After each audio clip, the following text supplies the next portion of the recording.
Here in Metro Detroit, Father Solanus is a living presence. So many people have stories about knowing him. A lot of people would initially come to him to ask for a favor, to ask for a miracle. And there were many, many long lines. Word of mouth got around that there was this unusual friar there at the monastery, and so more and more people began to come in and to see him.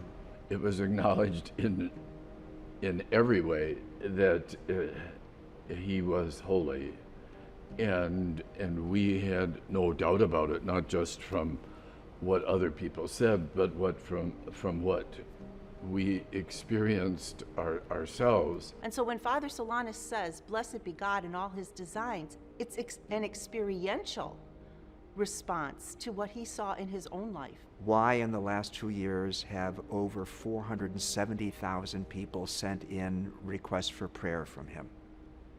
He's so human. From miracle workers to martyrs, to those ordinary people living extraordinary lives of heroic virtue, these are the people that make us wonder if someday they might be saints.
He was born Bernard Francis Casey on a farm in Oak Grove, Wisconsin in 1870. He was the sixth of 16 children of his father Bernard and his mother Ellen. His parents were from Ireland. His father had worked in a factory when he first came to the United States, and they eventually got a piece of land in Wisconsin. Father Ed Foley is the vice postulator for the canonization cause of Father Solanus Casey. His job is to review historical documents, gather testimonies, and pursue reports of potential intercessory miracles. He was very close to his family. He talked about his parents continuously. That was his first school of religion. That was his school of faith. His family taught him to pray.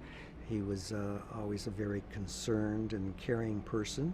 He loved being on the farm. That was something that was very special to him. Right now I'm in the process of reading through all of his letters, for example, through all of his correspondence. He was incredibly well connected to his family throughout his life. Though he had an inclination to the priesthood, he left home as a teenager to help support the family and make his way in the world. He landed a job as a motorman, operating trolley cars. He was a logger, and he worked at Stillwater Prison as a guard, and he was worked on the trolleys so he could send money back to the family. Driving the streetcar one day, he was literally stopped in his tracks. A man had a woman pinned down to the track and was looming over her with a knife. After his shift, Barney, as he was called, spent the night in prayer. He decided to become a priest. Really began to change his life insofar as wanting to do something for other people and to try and bring people closer to God so that they wouldn't think of such things. That made him question what he was going to do with his life. And after talking with a priest, he decided to join the seminary, and that's when he went to St. Francis Seminary in Milwaukee. At 21 years of age, he enrolled in the St. Francis High School Seminary in Milwaukee. The seminary was run by German priests who taught in German. He did not have the academic skills to meet that challenging curriculum, especially because he was older. He was not exceedingly well educated when he got there, and then he had difficulty with the languages. After 4 years, he was asked to leave. and the rector suggested that he enter a religious order instead. He wrote to several orders and was accepted by all of them. He felt no strong call to any of them, so he asked his mother and sister to pray a novena with him, leading up to the feast of the Immaculate Conception. At Mass on the last day of the novena, he heard a voice within him clearly say, "Go to Detroit." That was where the Capuchins, a strict branch of the Franciscans, had their novitiate. When he arrives in Detroit, he arrives right before Christmas, and he's not sure. His reticence about his vocation disappeared the first night at the monastery. He showed up late on Christmas Eve of 1896, tired, delayed by 3 days of snowstorms. He went to his guest room and fell asleep until the sound of the bells and singing for midnight mass woke him up, and he wandered down to the chapel. He would never forget the joy he felt at that mass. It was says, yes, this is where I'm supposed to be. The Capuchin community gave him a prayer life, and so just like his family nurtured his faith and taught him how to pray, that was his family of origin. His family of choice also taught him how to pray. A lot of the instruction was still in Latin, and the books were in Latin. And he worked incredibly hard, and people knew that he was a wonderful brother, but he also could not demonstrate that he had the great gifts that would be necessary for him maybe to comprehend, for example, all of the legal aspects of hearing confessions. So he was never given permission to hear confessions. His superiors started to question if he had the intelligence required for the priesthood. Also approaching were his final vows, where he would make his lifelong commitment to live as a Capuchin. Well, St. Bonaventure's here in Detroit is renowned for confession. We have people coming in all the time. And if he couldn't do that, what's going to be his value? And so Solanus was asked to answer the door. He was the porter. One of the greatest virtues of Father is his abandonment to God's providence, his trust in providence. One of the things Father is reported to have said frequently is, "Blessed be God in all his designs." At his superior's request, Brother Solanus signed a statement saying that he left his ordination completely up to them. It was an act of profound humility and surrender to the will of God. In the end, his superiors decided that he could be ordained, but only as a simplex priest. He would not be allowed to give absolution or preach formal homilies. He wound up with this role as the porter, and in that way he really was very much a priestly presence, always welcoming people. And I think that's at the heart of a priestly vocation, is to be a sacrament of God's presence. Well, it was tradition to have someone, a friar, answering the door of the monastery. He would never have Mass in the big chapel because too many people would be there. And so we would celebrate his Mass in a smaller chapel.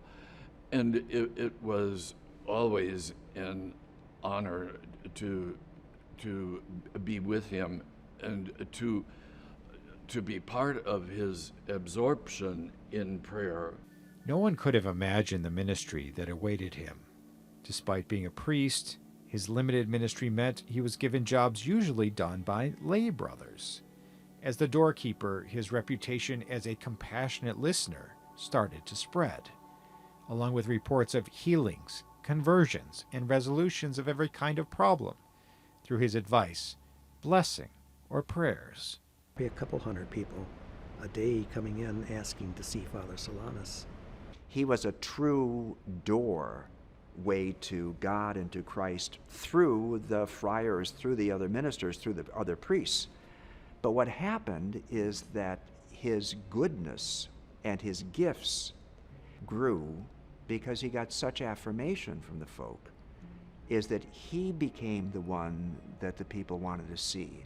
As people began to come and they were speaking with him, they were just totally amazed and taken back by the wonderful spirit of this man and the wisdom that he had and the insight into their lives.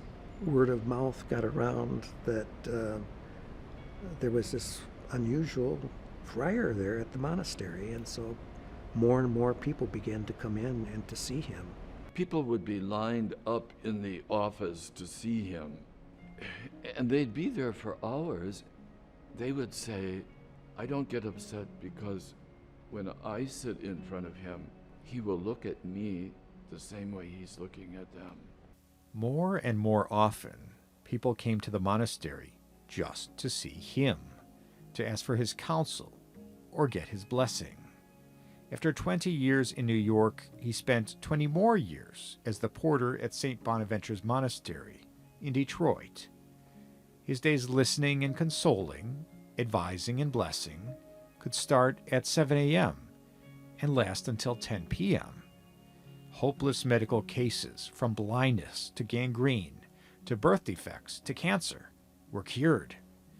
People on the brink of mental and spiritual despair found new life, and he brought those disgusted with religion back to the faith. You didn't have to be a Catholic. You didn't have to be a believer. Father Solanus loved the atheist. He loved the agnostic. He loved the Jewish person. He loved the Protestant person. He loved everyone, and to me, that is the message that carries on today. It demonstrates his capacity to read hearts, but he reads hearts with no kind of defensiveness. He's open to this kid who literally wants to kill him, but he understands that this is a troubled young man, and what you can't do is you can't lecture the kid. He does what he always does. He invites him inside, and when he opens a door, he obviously, for people, opens his heart to them. And those two are connected.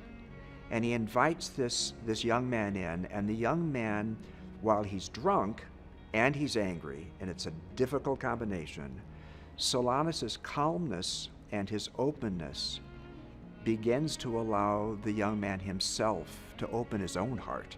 Parents had brought in a 6 or 7 year old child. When it came time for them to come up to see Father Solanus, just the mother got up and went over to see Father Solanus. And so he listened to her, the story and so forth. Now the son wasn't able to walk and that. And then when she kind of finished, he kind of looked over at the son and he said, "Come here, little boy, come here." And the mother said right away, "Father, I told you he doesn't walk." He said, "Come here, little boy," motioned to him again. And the child got off the father's lap and came over to the mother. Even though the parents wanted him to walk, had faith that he could walk, came to Father Solanus asking him to walk, it's so shocking when someone's asked to do something and they can do it, and the parents are actually in disbelief. He just has an instinct, and I think it's the prompting of the Holy Spirit, that this child can be whole. So he doesn't tell the mother, "I'm going to heal the child." He doesn't tell the mother, "Oh, I think God can do something here." He simply turns to the kid and says, "Come here." And his confidence and his gentleness and his openness, I mean, I always have this image that his arms are open, like Christ on the cross, open in generosity.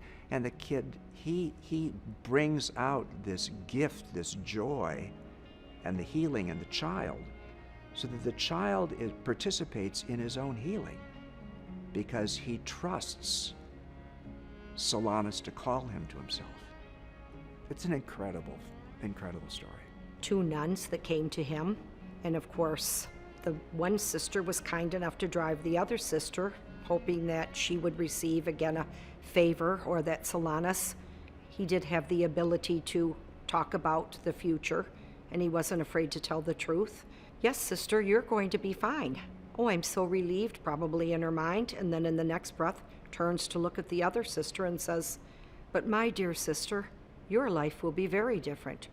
You are going to have a lifetime of suffering." And even though it might have shocked her, I'm sure that gave her the substance to go through the rest of her life with. One is healed and the other one is not. Why?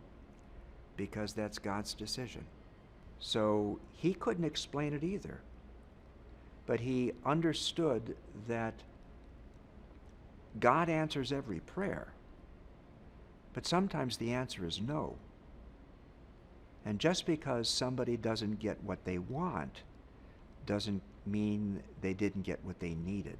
He becomes so well known, and this is of course when he and Father Herman developed with an incredible cadre of lay people. It wasn't just religious who do this.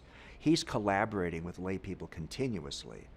And it's this group that eventually develops what becomes known as the Capuchin Soup Kitchen, which is still I think it's the largest private charity in all of Michigan. And he's so celebrated, and this is when the workload, not only the number of people who come to see him, but the correspondence builds up. At one point he says, I've got 60 letters on my desk. He's enormously effective here in Detroit. So many people talk about the way that Father touched their lives. People came to talk about a sick baby or the diagnosis of cancer and the comfort they got from coming to see Father. I had heard him play the violin, and it was squeaky. On Christmas night, December 25th, which was my first Christmas in the order and his last Christmas alive, I heard this squeaky noise coming from the big chapel, and I knew exactly what it was, but I had to see it. And so I opened the door, and there, up in the choir loft, all by himself, was Solanus playing Christmas carols on his violin to the Christ child in the crib. It's an unforgettable memory. As he aged and grew weaker, he retired to the monastery in Huntington, Indiana, though people still sought him out. When you saw him at prayer, he was permeated with God's mercy, with God's love. He was holy. Suffering from a severe skin disease, he was hospitalized in May 1957. His condition worsened. On July 31st, at the moment of death, he suddenly opened his eyes, reached his arms up, and cried out, "I give my life to Jesus Christ." People still come to the tomb and hear people say, I have to go tell Father about this. I got to go talk to Father Solanus. I have to present this to him. And so, though he died in 1957, he still is this go-to guy for the same sorts of heartbreaks that people brought to him when he was the porter here. I really want, when people come here, to get to know Father Solanus. I want them to feel as if they could have a friendly relationship with him. They could go to him with whatever their needs or their prayers are, that he could be a spiritual companion for them. I don't go through a day without thinking about Father Solanus. When I wake up, I invoke Father Solanus to help me, to get me through the day. Less than 20 years later, his beatification cause was opened and the examination into his life of virtue began, culminating in him being declared venerable by Pope John Paul II in 1995. They have an opportunity to pray at the tomb. Father was an instrument for many favors, many marvelous favors, many miracles. But people still look to Father to be the intercessor for God's favor. Whatever it was, their ailment has gone into remission or is gone. I've heard people that they were trying to find a job and they found a job. After consideration of a number of potential miracles, the cause for the beatification of Father Solanus Casey submitted a case to Rome where eventually was recognized the cure of Paula Medina Zarate from ichthyosis, a genetic skin condition, during her visit from her native Panama to St. Bonaventure Monastery in Detroit in 2012. Paula Medina is a Panamanian woman who got to know our friars because we have ministry in Panama. She, from birth, had suffered from, I think what's called ichthyosis vulgaris. It's a kind of inherited skin problem of scales and the thickening of the skin, and it cracks and it bleeds. And she reported, for example, that many times she couldn't go to work. Bueno, los capuchinos hace muchos años trabajaron en mi parroquia.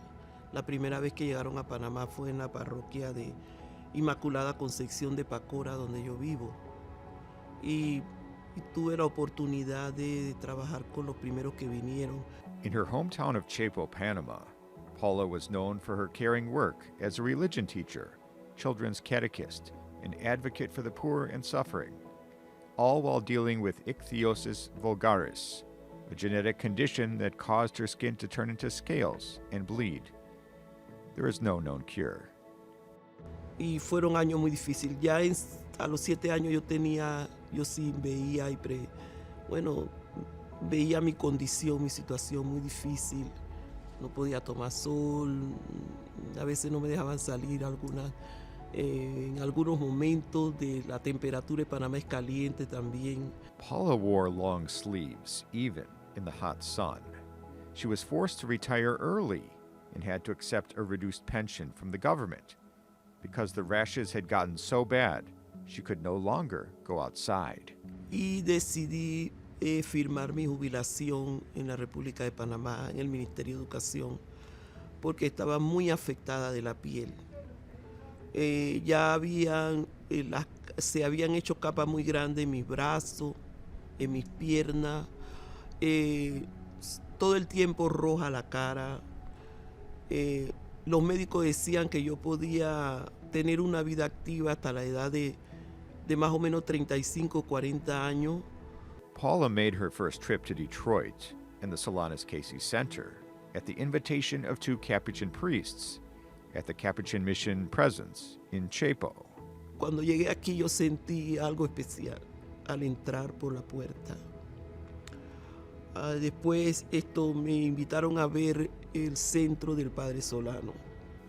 At the center, Paula approached Father Solanus' tomb, knelt down, and wrote her intentions on the white pieces of paper, 14 of them in all, but all for her mother, her brothers, her students, and the people of Chepo. As she got up to leave, she heard a voice, "And you? What do you need?" Y en ese momento yo le pedí perdón al Señor, porque no había pedido por mí. Y caí de rodillas de nuevo allí. Y yo escribí y le pedí al Padre Solano por mis brazos, por mis piernas, por mí, por mi vida. Y ahí yo no me podía levantar. Yo sentía que iba a caer en el piso.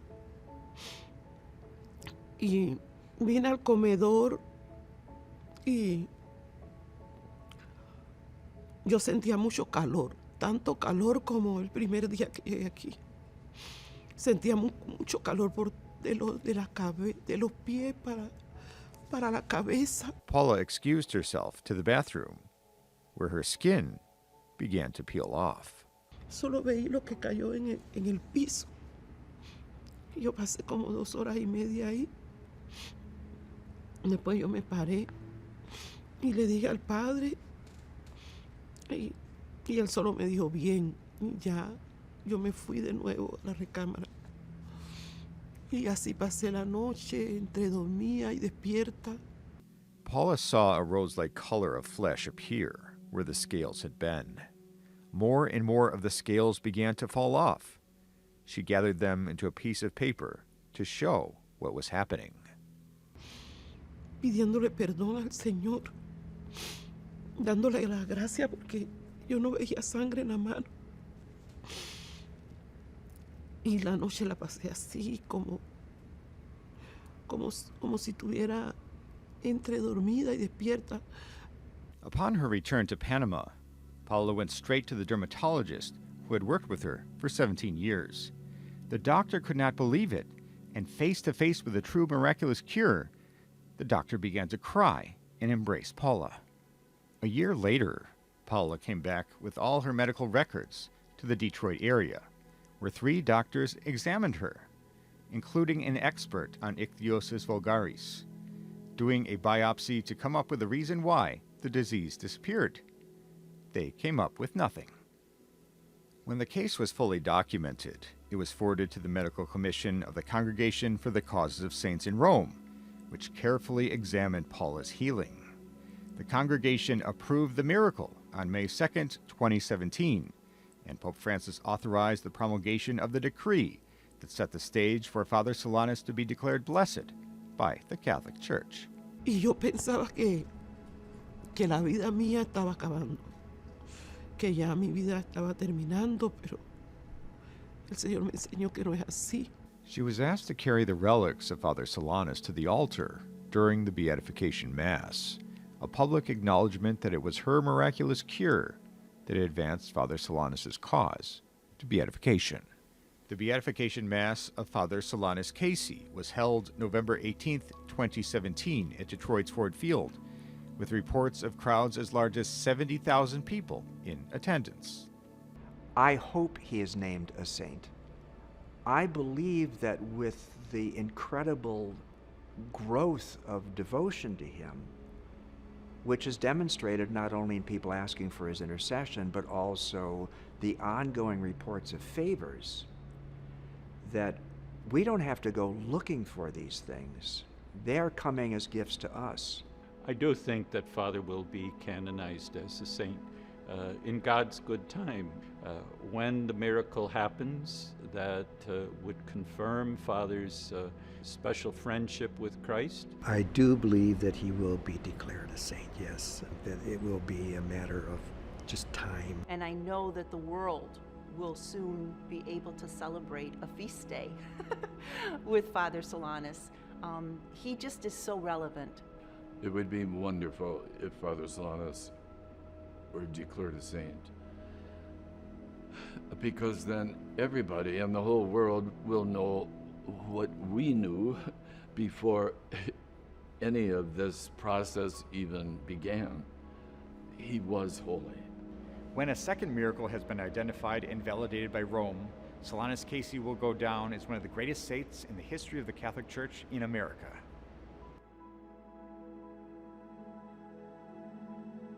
This has been They Might Be Saints. I'm Michael O'Neill.